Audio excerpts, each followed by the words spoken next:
लेकिन वही शिव जगत के गुरु भी हैं और जगत के गुरु शिव आपके अपने गुरु हो सकते हैं। इस संदेश के साथ उन्होंने उस समय जब कुछ ही लोग थे, 2, 4, 5, 10, 13, 14 इतनी ही संख्या थी, लेकिन उस संख्या के लोगों के बीच बैठकर भी उन्होंने उस दिन ये कहा कि आने वाले समय में शिव शिष्यता की इमारत इतनी बुलंद होगी कि मां नीलम आनंद जी ने कहा कि देखनिहार को धरनिहार नहीं होगा। और साहब की इस बात को, दीदी की इस बात को जिन लोगों ने सुना, उनको उस समय लगा कि असंभव है, क्योंकि कोई भी शिव के गुरु स्वरूप से जुड़ने को तैयार नहीं था।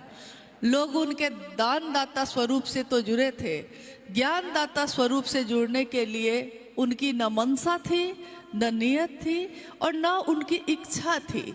जब इच्छा ही नहीं होगी किसी काम की, तो इच्छा के बिना तो हम ज्ञान भी नहीं लेते और उस ज्ञान को लेकर उस पर काम भी नहीं करते। इच्छा, ज्ञान, क्रिया, इस सृष्टि को जिसकी रचना मात्र शिव की इच्छा से हुई है, इच्छा, ज्ञान और क्रिया शिव की नियामक शक्ति कही गई।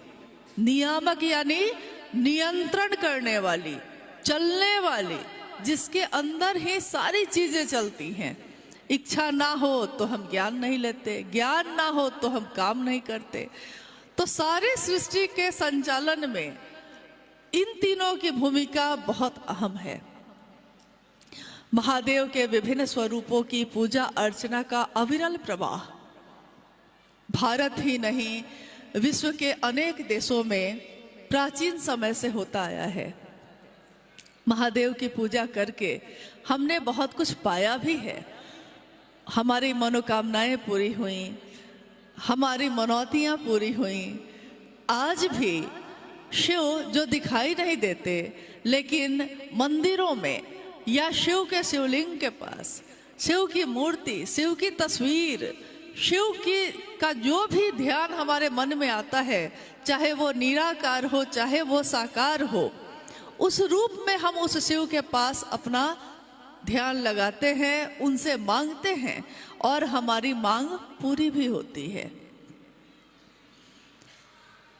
महादेव के तत्व को, शिव की अवधारणा को भारत भूमि में सबसे उच्च स्तर पे पाया गया। एक ऐसा तत्व